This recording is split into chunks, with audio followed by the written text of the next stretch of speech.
예, 다시 만나 뵙게 돼서 반갑습니다. 데일 카네기 코리아의 홍헌영이라고 합니다. 예, 반갑습니다. 지난번에 저희가 꿈에 대한 얘기를 좀 했잖아요.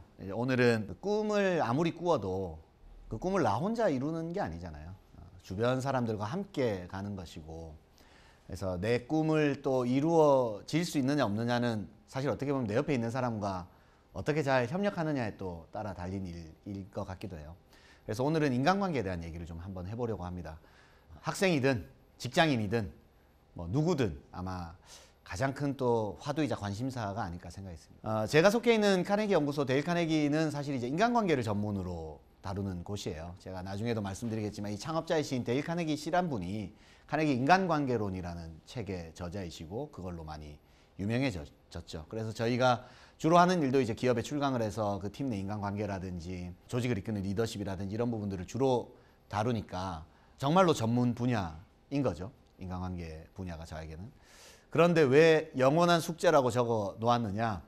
제가 이 자리에서도 인간관계를 주제로 강의하지만 저희 아내와 아이들이 이 방송을 보게 될 게 너무나 걱정되고 두렵죠. 인간아 너나 잘해라 할 가능성이 굉장히 높지 않겠어요. 저희가 아들을 막 혼낼 때 회사에서 강의할 때는 그래요. 이제 코칭의 프로세스가 있죠. 일단 친밀감을 형성하고 잘못에 대해서 객관적으로 말하면서 질문을 통해서 뭔가를 탐색하고 적절한 피드백 뭐 이렇게 다 있는데요.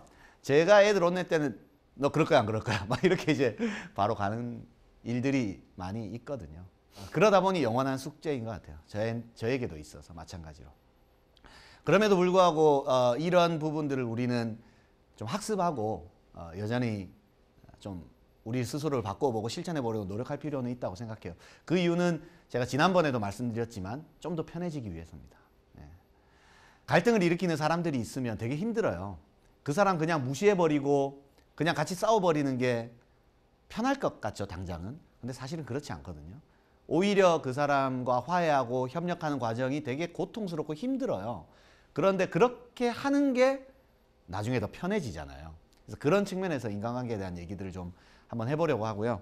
저조차도 100% 다 못한다는 거 미리 좀 말씀드립니다. 함께 좀 이렇게 해봅시다라는 차원에서 말씀을 드려보겠습니다. 인간관계 얘기를 하면요. 보통 이런 얘기들을 언급합니다.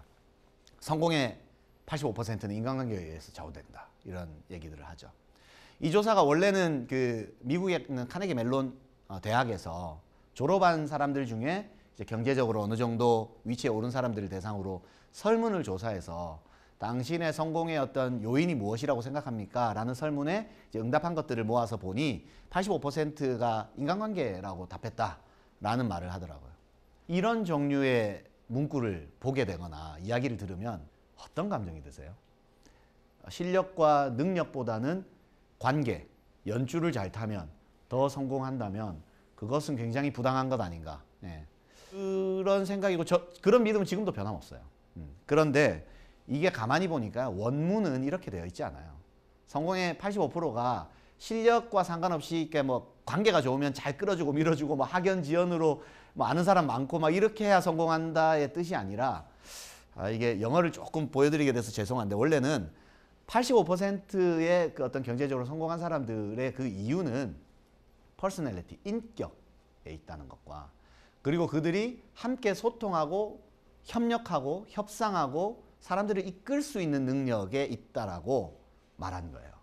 그러니까 당신이 지금까지 성공할 수 있었던 요인들이 무엇이 있습니까? 그 설문 항목이 여러 개 중에 있는데 나의 전문 지식 뭐 체크하거나 아니면 학위 뭐 체크하거나 아니면 나는 사람들과 소통하는 능력, 다른 사람들과 잘 지내는 능력, 인성이 가장 중요하다고 생각한다. 뭐 이런 것들을 여러 가지 체크한 거예요.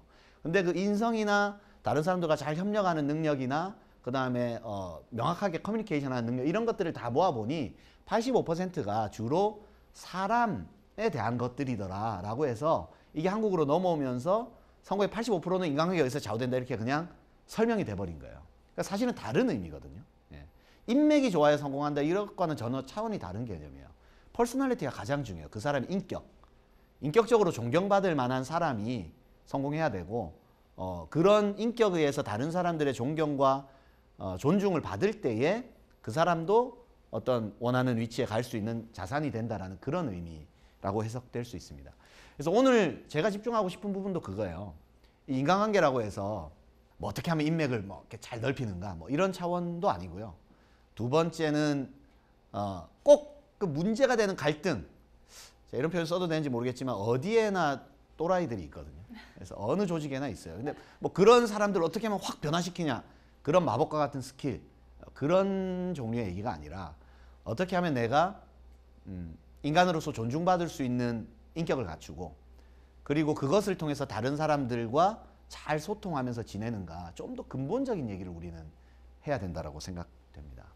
인간관계는 성공의 수단인가? 다시 한번 얘기를 해보면, 제가 좋아하는 철학자 중에 칸트라는 사람은 정언명령에서 이런 얘기를 했죠. 인간은 어떠한 경우에도 수단이 될 수 없고 목적 그 자체로 돼야 한다. 인간은 목적 그 자체라는 거야. 내가 이 사람을 칭찬하고 이 사람을 만약에 얘기를 잘 들어주고 이 사람을 존중하는 태도를 취하는 것은 그 사람을 칭찬하고 존중해주면 그 사람이 뭘 해준다. 그러니까 대부분의 자기계발서는 그런 논리거든요. 사람을 칭찬해주면 일을 더 열심히 해. 그러니까 관리자들이 쓱 와서 김대리 참 열심히 하고 고생이 많아. 정말 내가 자네 최고라고 생각해. 그건 뭡니까? 김대리가 듣다 보면 또 무슨 일을 시키려고 이렇게 되는 거예요. 그분은 이제 칭찬을 해줘야 더 열심히 해 이러면서 수단으로 대하는 거거든요.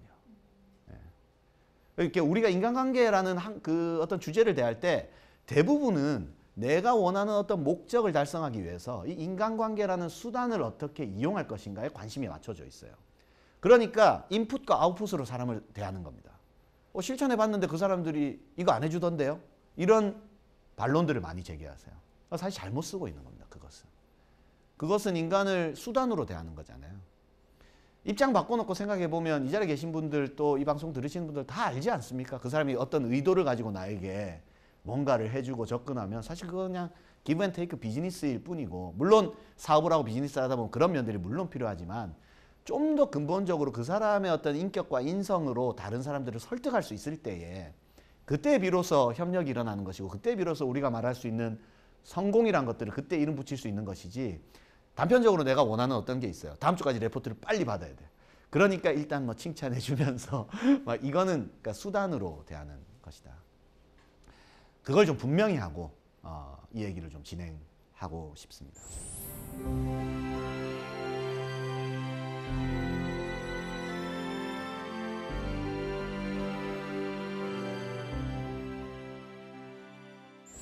인간관계가 여러 가지가 있지만 특히 이제 직장 내 인간관계로 좀 생각해 보자면 몇 가지 어려움들이 있어요. 직장 내에서는. 일단 직장은 일을 하는 곳입니다. 이게 가장 큰 어려움입니다. 동호회가 아니에요. 세상에는 그 여러 가지 종류의 일들이 있는데 돈을 내면서 하는 일은 주로 재밌고 즐거워요. 근데 돈을 받으면서 하는 일은 주로 괴롭고 힘듭니다.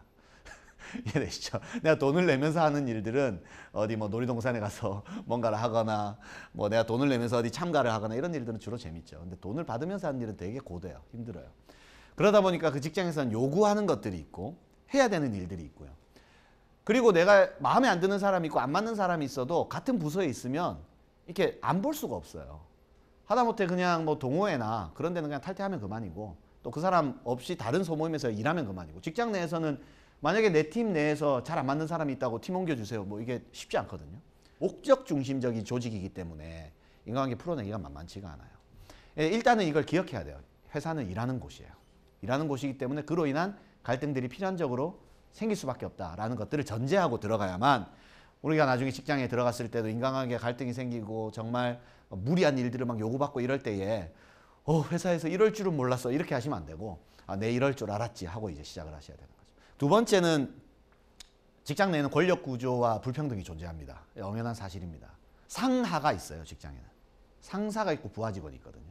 불평등한 관계죠. 상사는 권력이 있어요. 나를 평가할 수 있고 그 평가에 따라서 내 급여나 인센티브가 좌우되기도 하고, 심지어 이 사람한테 잘못 보이면 회사를 나가야 되기도 해요. 그러니까 명백하게 힘의 불균형이 있는 관계죠. 그리고 불평등이 존재한다는 것은 이런 의미이기도 합니다. 권선징악이 때로는 실현되지 않아요. 때때로는. 뭐냐면 내가 볼 땐 분명히 이 사람이 능력이 있고 이 사람이 분명히 이 일을 했고 이것에 대해서 인정을 받아야 함이 분명한데도 불구하고 때로는 소위 말해서 어떤 권모술수라든가 자기를 포장해서 그냥 단지 윗사람이 잘 보인 사람이 더 빨리 승진하고 더 잘 되는 경우들이 있습니다. 그렇기 때문에 교회에서는 이걸 시험에 든다라고 표현하던데 마음의 시험이 정말 드는 거죠. 나 이렇게 살면 안 되는 거 아니야? 나는 정말 묵묵히 열심히 일했는데 왜 저렇게 간사한 사람이 더 잘 되지? 이런 모습들을 보게 돼요. 그러니까 나도 받은 대로 갚아주리라. 뭐 소심한 복수 뭐 이러면서 이렇게 물잔에 컵 안 따라놓고 뭐 이렇게 회의장 세팅하기 뭐 이런 소심한 복수들을 하면서 이렇게 살아가는데 이런 불만족스러운 상황들 때문인 거죠. 그래서 저는 태도를 분명히 해야 된다고 생각해요. 이것들을 우리가 마음대로 해결할 수가 없거든요. 그래서 우리가 태도를 분명히 해야 되는 이유가 이거예요. 제가 강의를 하다가 한 모 기업의 중간관리자 분들을 만나는 강의가 있었어요. 그때 이제 리더십과 인간관계에 대한 얘기를 하다가 한 분이 아주 강력하게 저한테 항의를 했죠.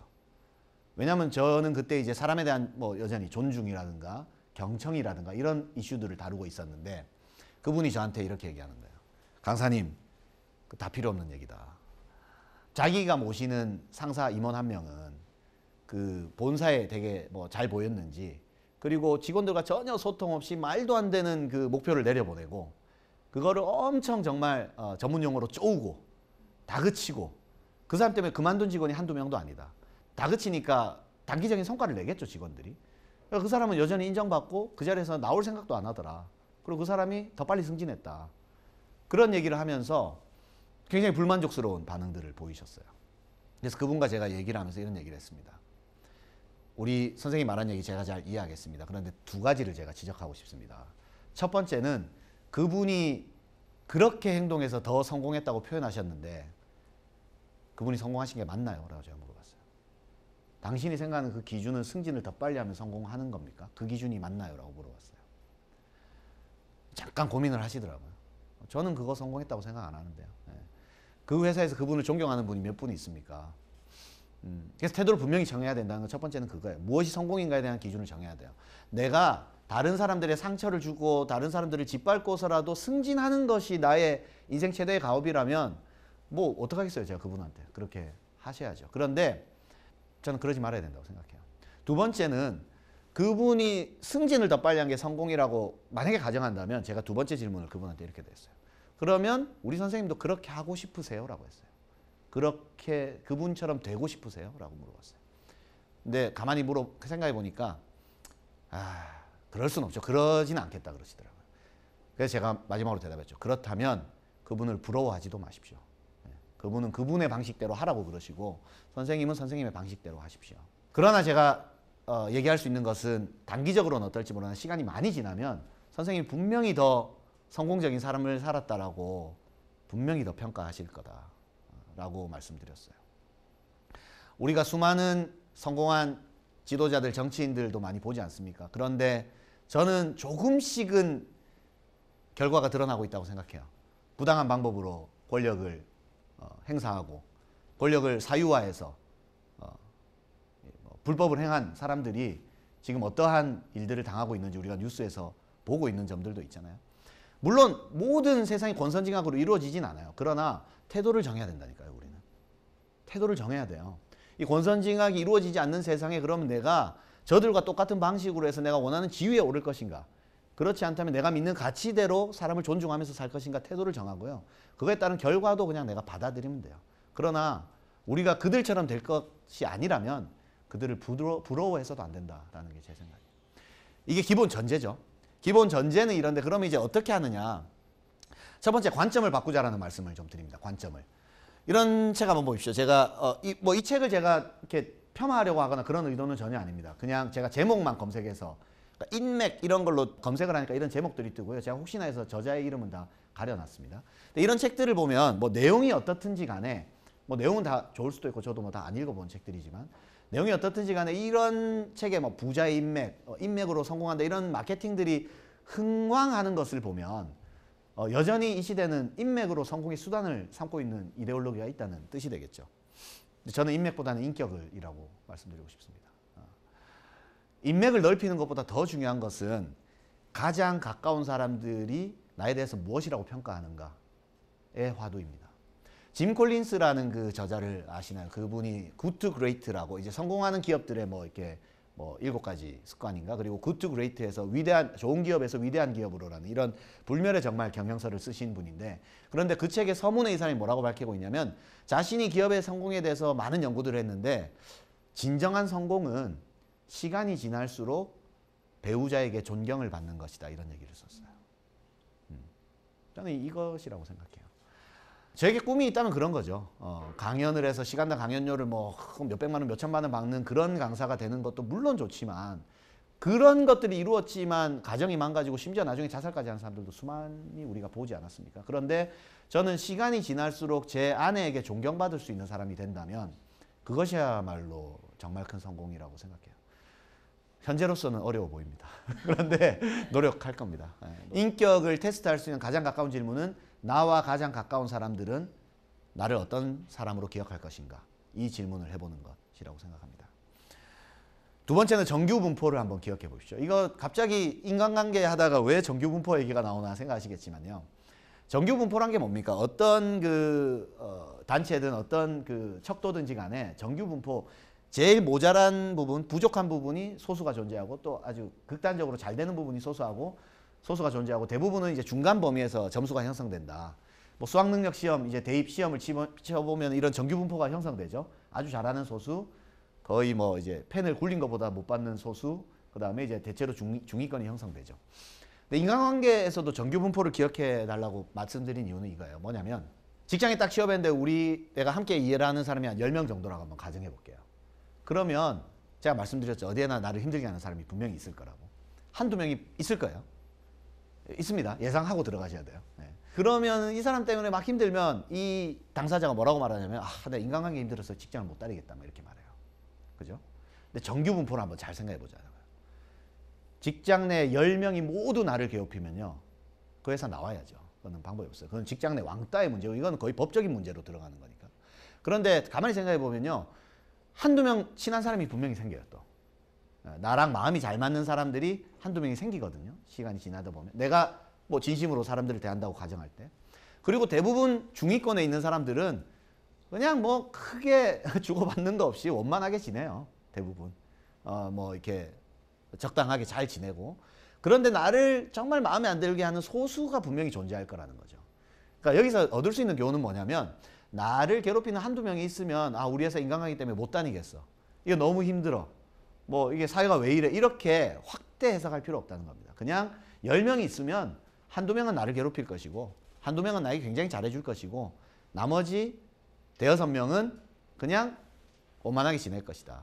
그래서 우리의 목표는 모든 10명과 이 극단에 잘 지내는 사람을 만드는 것이 아닙니다. 그게 인간관계 기술이 아니에요. 인간관계 기술은 나와 가장 가까이 지내고 친밀하게 대하는 이쪽 상단에 있는 사람들을 잃지 않는 것. 그리고 뭐 적당히 그냥 원만하게 지내는 사람들에게 조금 더 호감을 얻는 것.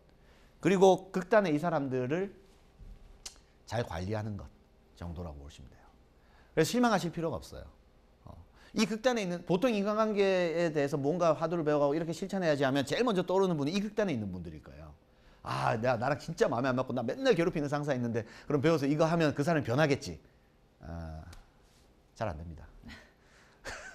그거에 집중할 필요가 없고요. 오히려 여기에 집중해 보세요. 가장 가까운 사람에게 한번 집중해 보세요. 가장 가까운 부모님 얼마나 얘기 들어주시고 얼마나 칭찬해 보셨어요?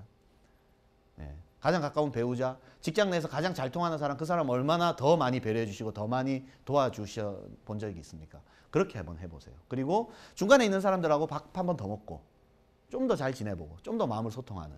그러다 보면 이 극단에 있는 사람들도 조금씩 변하는 거지. 뭐 하나 인간관계 기술 배웠다고 여기부터 뭔가를 해결해야겠다. 그건 잘못된 접근이란 거죠. 정규분포의 의미를 이해하시겠죠. 그렇게 생각하시면 좋을 것 같고요. 세 번째는 위선과 위악에 대한 말씀을 좀 드리겠습니다. 이것은 뭐 제 얘기가 아니라 제가 참 좋아했던 저서를 쓰신 우리 신영복 선생님의 그 책에서 돌아가신 신영복 선생님의 책에서 제가 감명 깊게 읽은 부분이라 말씀을 좀 드리고 싶은데 이분이 이제 교도소에서 한참을 생활하셨거든요. 그러니까 이제 정치범으로 억울한 누명을 쓰시고 이제 교도 생활을 하신 거죠. 그러다 뭐 물론 나중에 풀려나셔서 이제 성공에 대해서 교수도 하셨었는데 감옥에 이렇게 있다 보니까 조폭들이 그렇게 많더래요, 감옥에. 근데 위선과 위악의 개념을 말씀하시는데 참 와닿더라고요. 무슨 말이냐면 위선은 보세요. 이 가면을 보면 음흉한 얼굴을 하지만 웃고 있는 가면을 쓰고 있죠. 위선은 뭐냐면 선으로 위장한다는 뜻이잖아요. 착한 척 하는 거죠. 잘 대해주는 척 하는 것으로 위장하는 것입니다. 뒤로는 뭐 이렇게 나쁜 짓을 하면서 겉으로는 이렇게 고매하고 고상하고 막 이렇게 좋은 말 쓰고 막 잘해주고 이런 것들을 의미하죠. 근데 위선은 강자의 언어래요. 위선은 주로 권력이 있는 사람들, 뭐 악덕 기업주들 이런 사람들의 언어가 위선이래요. 좋은 말 다 하고 우리 회사는 직원들을 위해서 막 합니다. 뭐 해놓고 비자금 챙기고 막 직원들 구조조정해서 내보내고 막 이런. 그러니까 위선은 강자의 언어예요. 그런데 위악은요, 악으로 위장한다는 거잖아요. 이건 문신을 막 이렇게 했죠. 무섭게 보이려고. 그래서 조폭들을 보면서 이들이 위악을 하고 있구나. 이 신영목 선생님이 그걸 발견한 거예요. 그러면서 이분이 하시는 말씀이 위악은 약자의 언어다라는 얘기를 쓰셨어요. 약자의 언어. 실제로는 이 조폭들이 감옥에서 이렇게 좀만 친해지다 보니까 그렇게 사람들이 순수할 수가 없대요. 다들 이렇게 좀만 친해지면 이렇게 순진하고 순수하고 이런 분들 되게 많이 만났다는 거예요. 그리고 그런 약자일수록 위악을 하는 거예요. 더 날카롭게 굴고 공격적으로 행동하고 그래야 자신을 보호할 수 있다고 생각하니까요. 진짜로 힘이 있고 권력이 있는 사람들은요, 악으로 위장할 필요가 없어요. 위장할 필요가 없어요. 그럴 이유가 없죠. 더 손해니까. 그런데 가진 게 없고 오히려 어떤 뭐 분명한 명분이 없는 사람들이 악으로서 자신을 위장하는 방식을 택한다는 거죠. 아까 이 정규 분포에서 이쪽 극단에 있는 사람들을 조금은 이해할 수 있는 힌트가 생긴 걸 수도 있습니다. 나를 괴롭히고 막 정말 너무 공격적으로 나오고 말도 안 되는데 자기 고집 부리고 그렇게 힘들게 하는 사람들이 주변에 있다면요, 위악을 하고 있는 가능성이 굉장히 높습니다. 굉장히 약한 사람들이에요. 굉장히 내면이 상처받기 쉽고 약하고 이거 내가 잘못 생각했네요. 이 말을 못하는 거예요. 용기가 없어서. 그렇게 보시면 나에게 위약을 행하는 사람들을 미워하거나 막 힘들어할 것이 아니라 조금만 불쌍하게 생각해 주시고 조금만 여유 있게 바라봐 주시고 그 사람한테 드릴 에너지를 반만 써서 아까 말한 정규분포의 상위에 있는 사람들과 좀 더 잘 지내시고 조금 그래도 에너지가 남으시다면 그 사람들의 위악 밑에 가려져 있는 그들의 동기와 욕구가 두려워하는 것이 무엇인가, 이들이 그걸 한번 좀 보시면 이해의 키를 얻으실 수 있을 겁니다. 그러니까 우리가 이런 태도, 세 가지 태도, 인맥보다는 인격을, 그리고 위선과 위악, 그리고 정규 분포를 기억하는 이런 것들을 좀 가지고 구체적으로 좀 실천한다면, 데일 카네기의 인간관계론이라는 책에 보면 30개의 원칙이 나와 있어요. 1번부터 30개의 챕터로 되어 있어서 기회가 된다면 읽어보시면 구체적인 얘기들은 알 수 있는데, 그 첫 번째 3개의 챕터가 가장 중요한 키라고 할 수 있는데, 카네기 씨가 말한 비난하지 않는 것, 그리고 솔직하고 진지하게 칭찬하는 것, 그리고 다른 사람들의 욕구에 귀 기울이는 것입니다. 이 세 가지를 가만히 뜯어보면요, 비난하지 말라고 했는데 물론 잘못된 사안에 대해서는 비판하고 대안을 제시해야죠. 근데 이것은 그 사람과 내가 좋은 관계를 가지고 싶다면 그 사람 자체를 비난하는 것은 도움이 안 된다는 그런 뜻입니다. 비난을 받으면 방어적으로 나올 수밖에 없거든요. 그래서 비난하지 않고요, 솔직하고 진지하게 칭찬과 감사를 하라는 한마디만 덧붙이자면 이거예요. 우리가 칭찬으로 주고 자주 하는 말이 뭐가 있나요? 뭐 수고했어, 뭐 잘했어, 이런 말들 하는데요. 근데 솔직하고 진지하다는 관점에서 보면 부장님 정말 최고예요, 이 말은 솔직하지도 않고 진지하지도 않아요. 뭐가 부장님이 최고입니까? 최고의 사람이 훨씬 많은데. 예. 솔직하고 진지하게 그 사람을 칭찬한다는 건 어떤 거냐면 그냥 사실을 사실대로 말하는 거예요. 여기 책상이 놓여있네? 빨간 옷을 입으셨네요? 이거 그냥 말하는 거잖아요. 어렵지 않은 얘기잖아요. 그것을 그냥 말하는 거예요. 막 이게 언니가 커피를 타줬어요. 그러면 선배님 이렇게 배려해 주셔서 감사합니다. 이렇게 배려해 주시니까 참 좋으시네요. 뭐 이런 얘기가 칭찬인 거예요. 솔직하고 진지하게 얘기하는 거. 이 자리에 계신 분들, 그리고 이 방송을 들으시는 분들이 한 가지 재미난 숙제라고 생각하시고 한 분을 만나서요, 한 20-30분 정도만 그 사람의 사는 곳, 좋아하는 취미, 그리고 약간의 살아온 이야기, 그리고 앞으로 하고 싶은 삶의 가치관, 이런 것에 대해서 질문하고 들어보는 시간을 한 30분 정도만 한번 가져보세요. 서로 대화하고 막 얘기하고 내 얘기 막 많이 하지 마시고요. 그냥 나는 질문만 하는 거예요. 질문하고 한 20-30분 그 사람 얘기를 한번 들어보는 시간 가지십시오. 첫 번째 반응은 왜 이런 걸 하냐고 할 겁니다. 근데 그냥 관심 있어서요. 한번 해보고 싶어서요 라고 하면서, 아니면 청산유수 방송에 가니까 강사님이 한번 해보래요 그러면서 그 사람한테 궁금한 점들을 인터뷰하듯이 질문지를 작성해서 쭉 듣는 것만 하는 거예요. 첫 번째 5분 정도는 굉장히 어색할 거고요. 거부감을 비칠 텐데 시간이 지나고 나면 오히려 그 사람이 굉장히 좋아할 거고 관계가 진전되어 있는 걸 볼 겁니다. 이것은 제가 그냥 드리는 말씀이 아니라 수많은 기업에서 테스트를 거친 것입니다. 많은 사람들의 반응이 딱 그 패턴이에요. 되게 싫어할 것 같은데요? 어색한데요? 근데 막상 해보니까 20분이 지나고 30분이 지나니까 서로 정말 가까워질 수 있었다. 이런 얘기를 하거든요.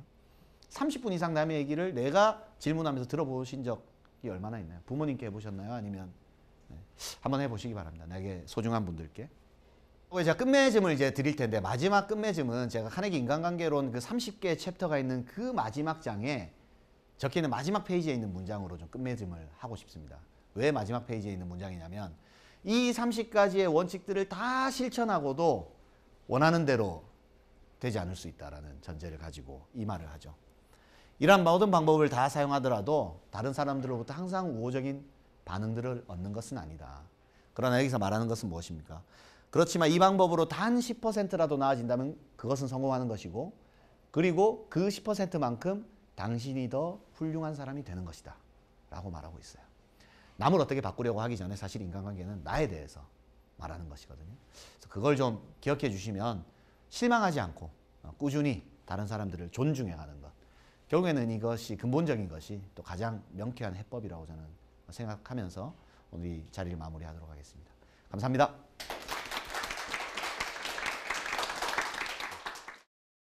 물론 모든 세상이 권선징악으로 이루어지진 않아요. 그러나 태도를 정해야 된다니까요.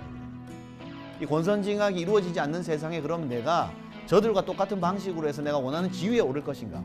그렇지 않다면 내가 믿는 가치대로 사람을 존중하면서 살 것인가? 태도를 정하고요. 그거에 따른 결과도 그냥 내가 받아들입니다. 그러나 우리가 그들처럼 될 것이 아니라면 그들을 부러워해서도 안 됩니다.